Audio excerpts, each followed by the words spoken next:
பாபா ஓர் கருணாலயம், பாதம்தான் கமலாலயம். பாபா ஓர் கருணாலயம், பாதம்தான் கமலாலயம். சாயப்பா உறவுகள் அனைவருக்கும் வணக்கம். சாயப்பா மேல் நம்பிக்கை வைத்து அவரை நினைத்துக் கொண்டிருக்கும் உங்கள் அனைவரின் வேண்டுதலையும் சாயப்பா நிறைவேற்றுவார். நல்லதையே நினைப்போம், நல்லதே நடக்கும். என்றும் சாயப்பாவின் அருள் உங்களுக்கு இருக்கும். நம் மனதிற்கு இதமான சாயப்பாவின் இன்றைய அருள்மொழியை கேட்போமா? அன்பு குழந்தையே, சுபிக்ஷமாக வாழப்போகும் என் செல்லமே, எவ்வளவோ திட்டங்கள் தீட்டுகிறேன், ஆனால் வெற்றி பெறதான் முடியவில்லை என நீ கவலைப்படுகிறாய். நடந்தது, நடப்பது, நடக்கப் போவது என உனக்கு எது விதிக்கப்பட்டிருக்கிறதோ அதை தயங்காமலும் தைரியத்தோடும் நீ அனுபவித்துத்தான் ஆக வேண்டும். இன்பமும் துன்பமும் சுக துக்கமும் நிலையற்றது, நாளை மாறிப்போகும். எல்லாம் மாற்றத்திற்குரிய ஒன்றுதான் என மனம் கலங்காமல் இருக்க வேண்டும். எதை செய்தாலும் மன உறுதியுடன் செய். சொல், செயல், சிந்தனை என எதிலும் உன் லட்சியத்தை முன்னிறுத்தி நிதானமாக யோசித்து செயல்படு. நீ இதை கடைபிடித்தால் போதும், உன் விருப்பம் நிச்சயம் நிறைவேறும். உன் நலனை விரும்புகிற நான் நிச்சயம் உனக்கு நன்மையை மட்டும்தான் செய்வேன். அதில் உறுதியான நம்பிக்கை இருக்க வேண்டும்.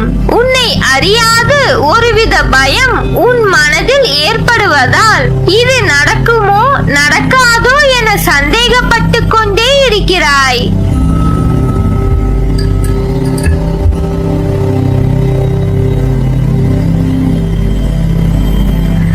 இந்த பயம்தான் உன்னை வாழ்நாளில் துன்பப்பட வைக்கிறது.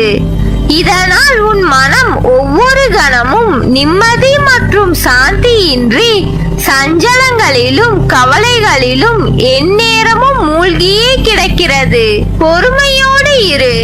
உன் உழைப்பு என்றும் வீணாகாது. உன் வேண்டுதல் நிச்சயம் பலிக்கும். அதுவும் சீக்கிரமே உன் வேண்டுதல் நிறைவேறும். சந்தோஷமாக இரு, கவலை கொள்ளாதே. எல்லோர் வாழ்விலும் சோதனைகள் வரும். அதன் பிறகே அவரவர் தேவைகள் பூர்த்தி செய்யப்படும். வாழ்க்கையில் என்ன நடக்கிறது? நீ எந்த முடிவுகளை எந்த கட்டத்தில் எடுக்க வேண்டும், அதற்கு நீ எவ்வாறு செயல்பட வேண்டும் என்று அறியாமல் வாழ்க்கையின் வெளி தோற்றத்தை மட்டும் வைத்து இப்படி கற்பனையில் லயத்துக் கொண்டே இருக்கிறாயே. உன் கனவுகளும் கற்பனைகளும் நான் தவறு என்று சொல்லவில்லை. அவைகள் உன் வாழ்க்கையில் நிஜத்தில் இடம்பெற வேண்டும் என்பதுதான் உன் சாயப்பாவின் ஆசை. அதற்கு தான் நான் விதியிடமும் மாயையிடமும் போராடி கொண்டிருக்கிறேன். உன் சிரிப்பை பார்க்க இந்த துவாரகமாயி தாய் என் சிரிப்பை விட என் பிள்ளையான உன் சிரிப்பையே அதிகமாக உணர வேண்டும் என்றே என் மனம் ஏங்குகிறது. உன் கனவுகள் நடந்தால் உன்னை விட நான் சந்தோஷமாக இருப்பேன். உன் கனவுகளிலும் கற்பனையின் ஆசைகளிலும் நீ மிதக்கும் போது என் மனம் பதைக்கிறது. என் பிள்ளை, நீ தவறாக பேராசையுடன் எதற்கும் ஆசைப்படுவதில்லை என்பது எனக்கு தெரியும். ஆனால் நீ நினைத்த விஷயங்கள் விதியின் வசத்தால் நடக்கவில்லை என்றால் உன் மனம் நொந்து போகும். அதை உன் தந்தையாய் எனக்கு பார்க்கும் சக்தி இல்லை. உன்னை உண்மையான உலகியல் வாழ்க்கையில் வாழ வைக்கவே நிறைய விஷயங்களை உன் கண்முன் காண்பித்து நான் நடத்தி வைக்கிறேன். நடப்பவை எல்லாம் பொய் என்ற முகத்தில் உண்மை என்ற முகமுடி போட்டுக்கொண்டு உன் மனம் என்ற கடலில் அலையாய் மாயை என்னும் தோற்றத்தில் உன்னை உள்ளே இழுக்க பார்க்கின்றது. அதை உணர்த்தவே உன் கற்பனைகளை வேண்டாம் பயமுறுத்துகிறாய். என் வார்த்தைகளின் அசைவுகளை வைத்தே நான் கூறுவதை உணரும் நீ மாயை என்னும் வலையில் சிக்க அனுமதிக்க மாட்டேன். எப்போதும் கூறுவேன் உன்னிடம், உனக்கு பிடித்த விஷயங்கள் எல்லாம் நடக்கும் என்பதை நான் சொல்ல மாட்டேன். ஆனால் உனக்கான நல்லது மட்டுமே நடத்தி வைப்பேன். என் உயிர் நீ. உன் அன்பை எதனாலும் ஈடுகட்ட முடியாது. அளவு பரந்த உண்மையான பக்தியும் அதன் தூய்மையும் உன் விசுவாசம், நம்பிக்கை, பொறுமையுடன் இன்று இருப்பதை போல் என்றும் இருப்பாய்.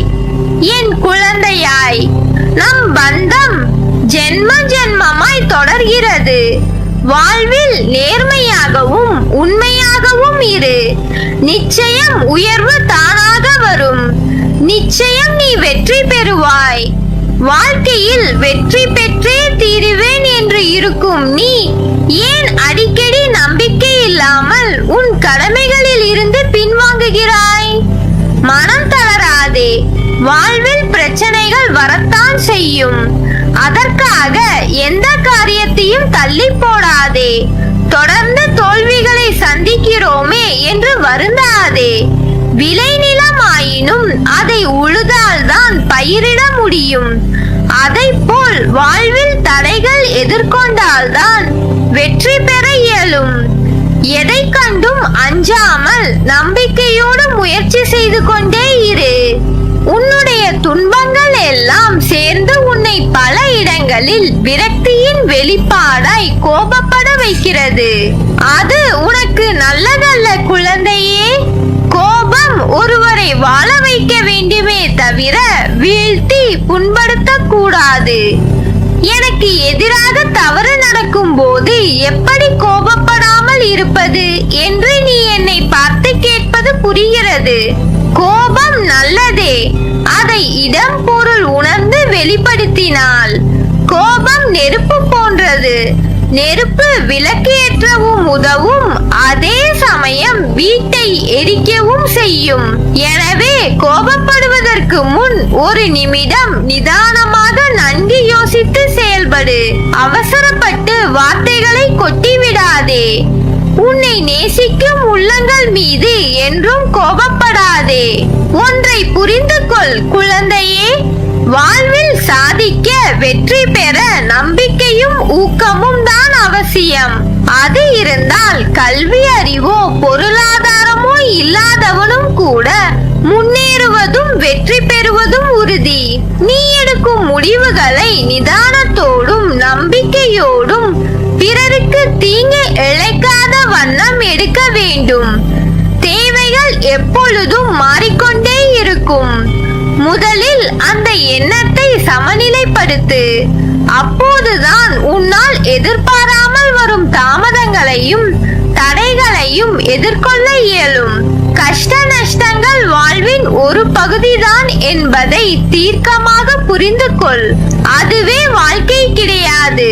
நீ விரும்பும் லட்சியத்தில் வெற்றி கிடைக்கும் வரை ஓயக்கூடாது என்ற உறுதி நெஞ்சில் நிலைத்திருக்க வேண்டும். அப்போதுதான் உன்னால் சுடர்விட்டு பிரகாசிக்க முடியும். யார் உன்னை என்ன வசைபாடினாலும் அது உன்னை தீண்டாது. தீண்டவும் விடமாட்டேன்.